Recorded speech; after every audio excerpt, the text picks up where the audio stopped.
Welcome to Inclusion Matters, a podcast about children's development from the Center for Inclusive Childcare. Welcome to Inclusion Matters, a podcast from the Center for Inclusive Childcare. I'm Priscilla Weigel, the Executive Director, and I'm here today again with some of the folks from MacPhail Center for Music. Back again is Jane Tate and Cari Gregerson, and they are early childhood music educators. And they are here telling us, just really talking with us about some great information related to children and their development based on their age level. We've talked a lot about infants and their overall development and how music impacts that and can really further lots of great learning. And today we're going to talk about toddlers. And everybody, who doesn't love a good toddler? Oh my God. I love toddlers. So much fun in your toddler music classes. I can't wait to hear.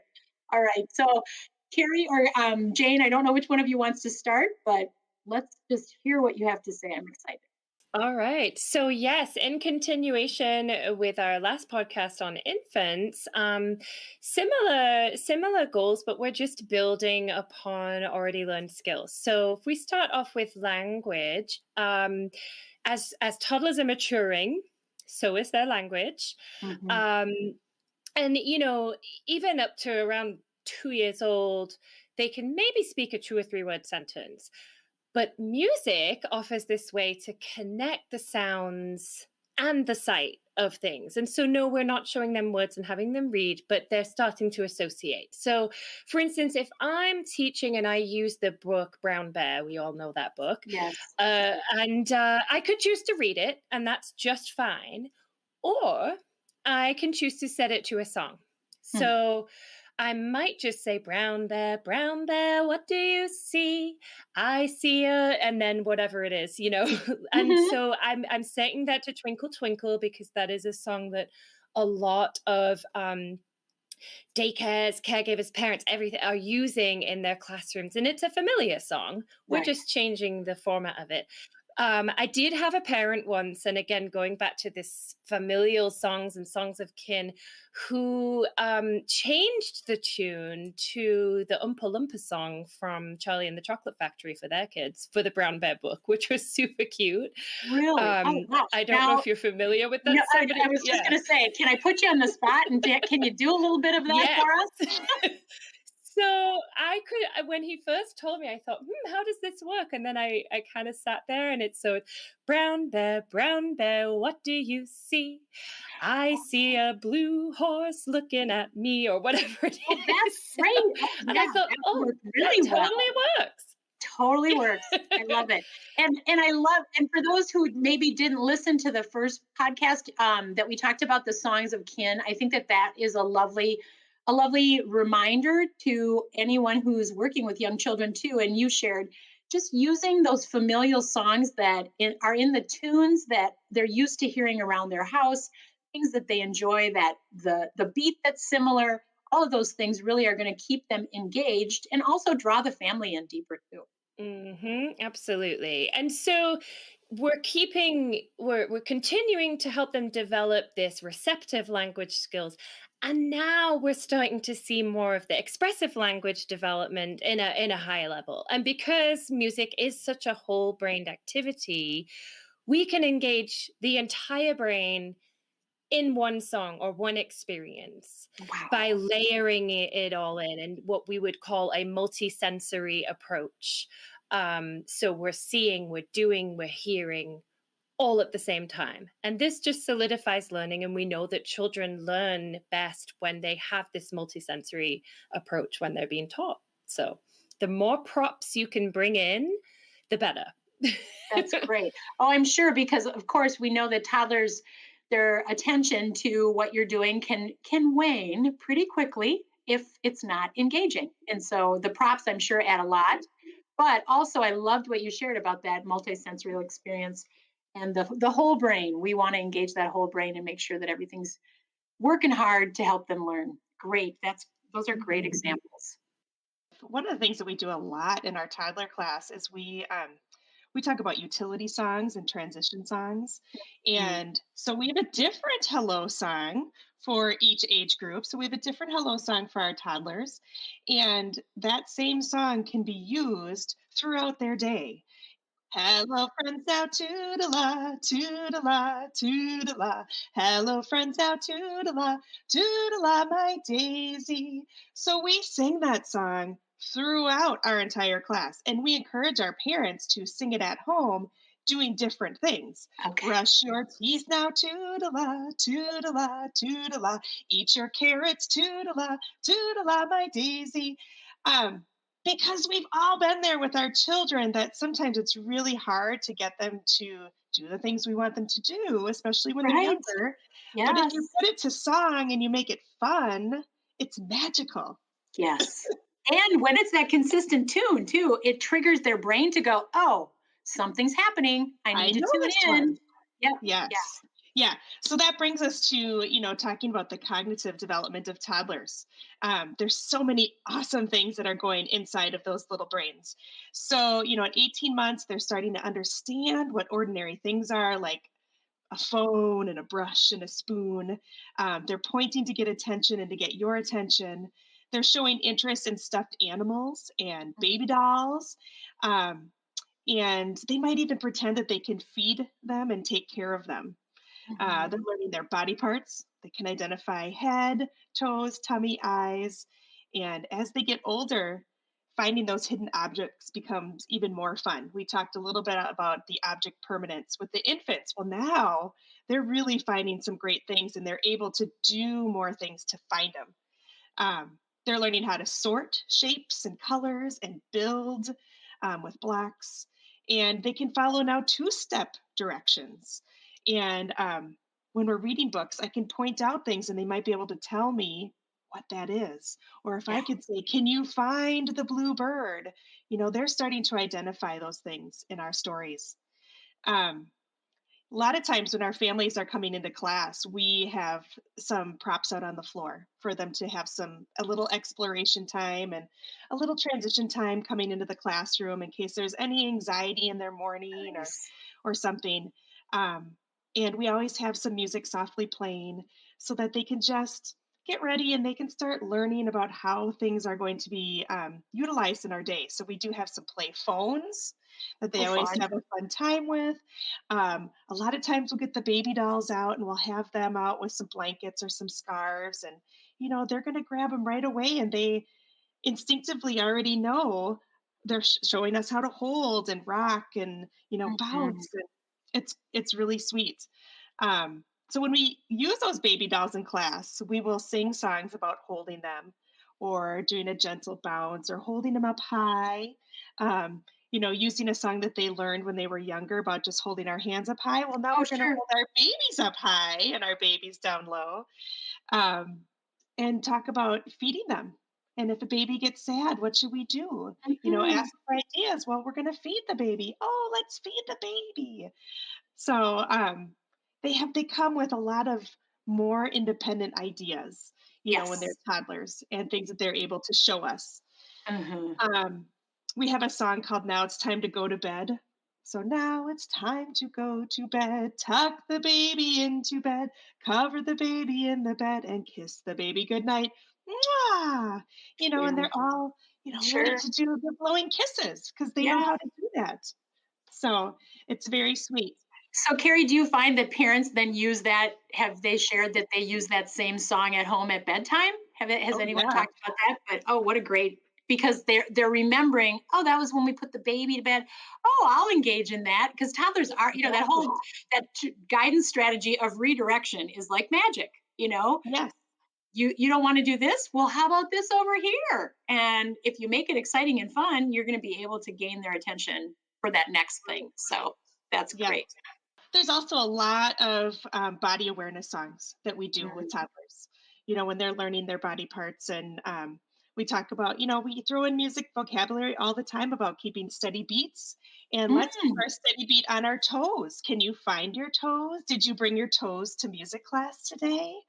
And, now let's keep the steady beat on our head. And it's great because it reinforces being able to find those things. Yes. Yeah, that's interesting. So you're already incorporating some music language that, Mhm. and so I'm guessing, and I'm guessing that you're going to slowly kind of, as that child ages throughout the different levels of your classes that you offer, you're gonna maybe go into a deeper understanding of steady beat, but to start working on that is going to be really helpful for them as they grow and learn and maybe want to pick up an instrument and play or be a musician someday or someone that's really playing the drums for who Yeah. knows or just having fun at home with some And pots and then pans. with those toddlers, we talk about the contrast of like fast and slow or Mm, high and low. And as they get older and we move into our preschool classes, now we're giving fast and slow musical term words. So now we okay. have allegro and we have Okay. adagio Okay. for the contrast of fast and slow. And yeah, it all just builds on each other. That's lovely. That's lovely. Great. I get to talk about movement too, which, Oh, this, yay. this is the exciting Movement part. for toddlers. Yeah. What more Movement could for you ask for? toddlers. I have two boys, and one was the sweet, always sat in my lap and paid attention in music class, and I just felt so proud. Like, look at he's taking all this in. And then I had my other one who just ran circles throughout the entire time in music class as a toddler. Yeah. And so you get all kinds. I will say a lot to parents if they have the child that's running, like I did. You know what? I had that same child, and your child learns by moving. Yes. This is Yes. such a big part of their development as toddlers is showing off these movement skills that they're learning. That's Um, great. Yeah. so they have lots of large motor movement that's going on. Early on this stage, they're beginning to walk alone, they take steps, or some of them are running. Um, Mhm.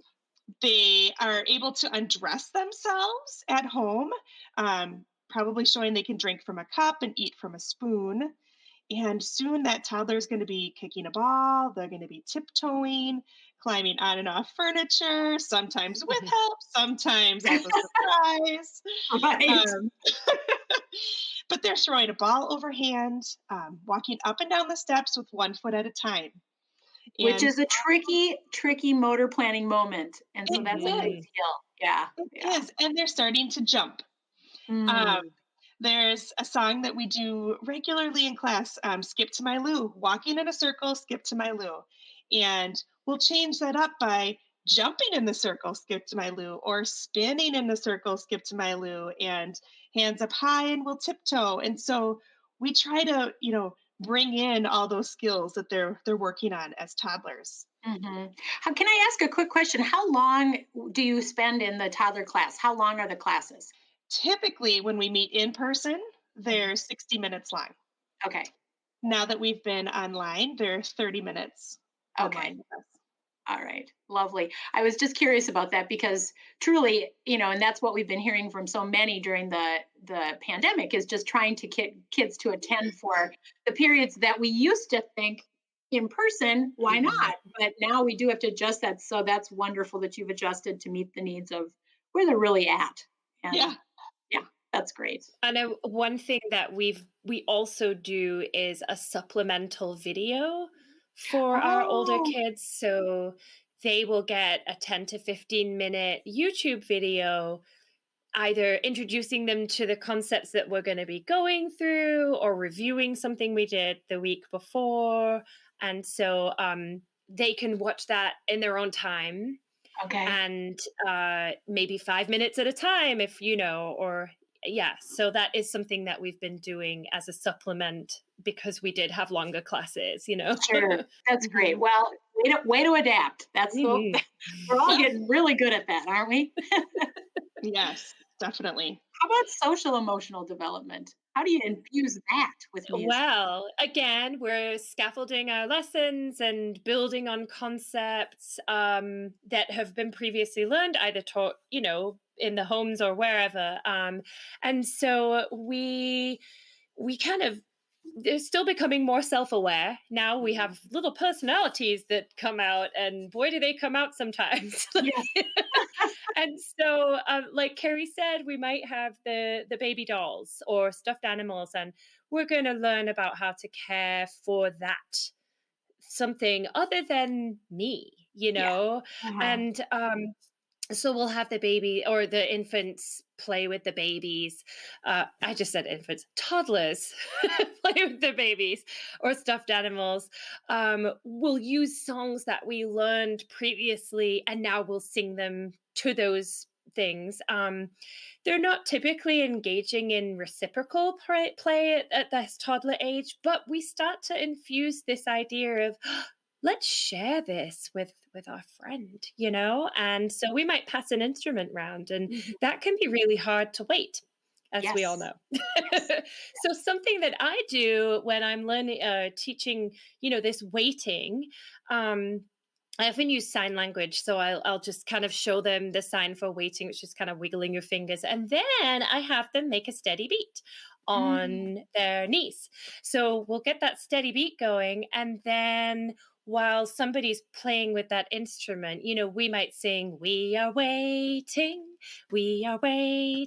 And then it gives that toddler something to do while we wait. Yes. And they're still celebrating that their friend is playing with this instrument and my turn will come. My turn will come. That's the best thing ever, because truly that's all they need to know. And that is, the waiting is probably the hardest thing for kids. And that's what we talk about with the professionals that we work with on a regular basis is if you're expecting a lot of waiting time, you're expecting a lot of challenges. And so having a music activity that everybody can do, even though this one person has the special thing, is perfect way to facilitate that with, I'm not going to say no drama, but minimal drama. Right. That's true. But you're giving them some tools. You're giving them some tools. A steady beat and they can sing. That's good. And then again, this sort of social emotional development again kind of fosters and creates this environment for bonding to kind of increase either between peer to peer or caregiver to child or whatever. They're learning boundaries. They are learning how to push boundaries. Yes.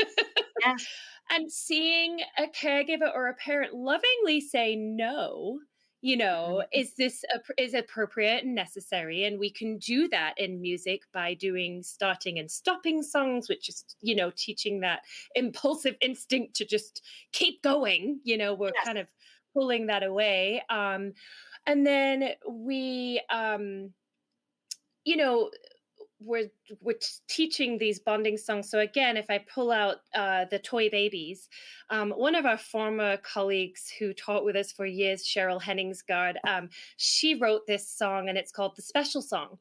And I can tell you that is a request weekly in all of my classes. And so you'll hold either, you know, the infant, or if it's a baby and the toddler's using this baby, you sing, my baby is special, my baby is special, my baby is special all day long, special in the morning, special in the evening, my baby is special all day long.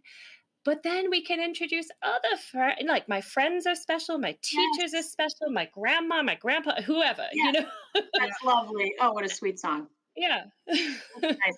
I love the versatility of all the songs that you use that, you know, can be changed. The words can be tweaked a little bit. They can be used for so many different things in the home and in the family, in the childcare setting. I mean, it's great.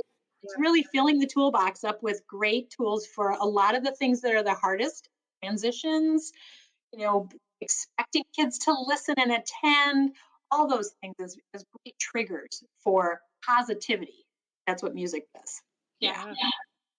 I had a quick question about finger plays. I know that because toddlers are becoming more aware of their body at this age, you could, you know, really start to infuse some of those simple finger plays too, and get them moving that way. Are there favorites that you use with the toddler groups? Oh, I have a couple favorites. I'm sure you do too, Jane. We have one. Well, my fingers are starting to wiggle. Oh, right. Cute. Everybody probably knows. My fingers are starting to wiggle. My fingers are starting to wiggle. My fingers are starting to wiggle. And so is the rest of me. And then you go through your arms and your head and your feet and eventually get to your whole body. You know, so that one is always very fun.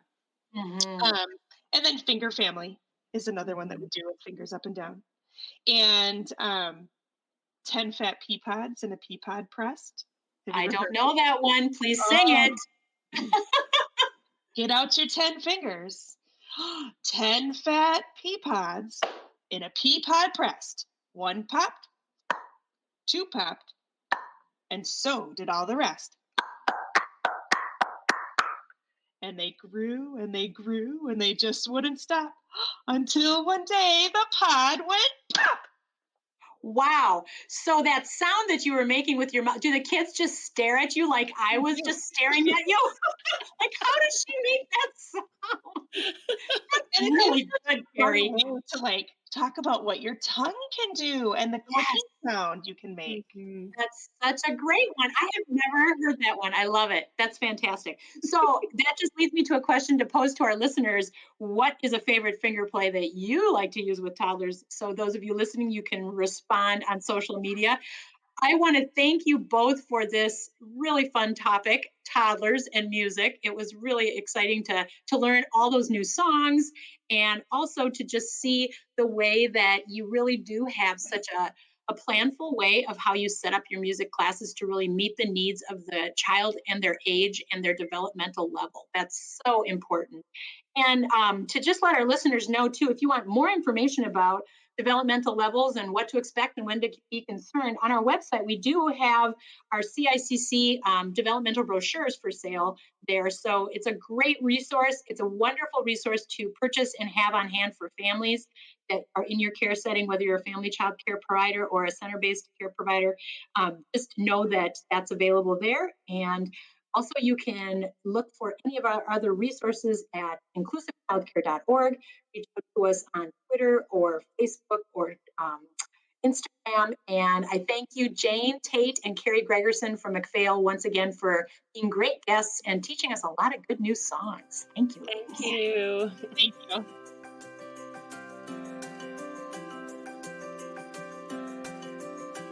Thanks for listening. For more resources, visit us at inclusivechildcare.org.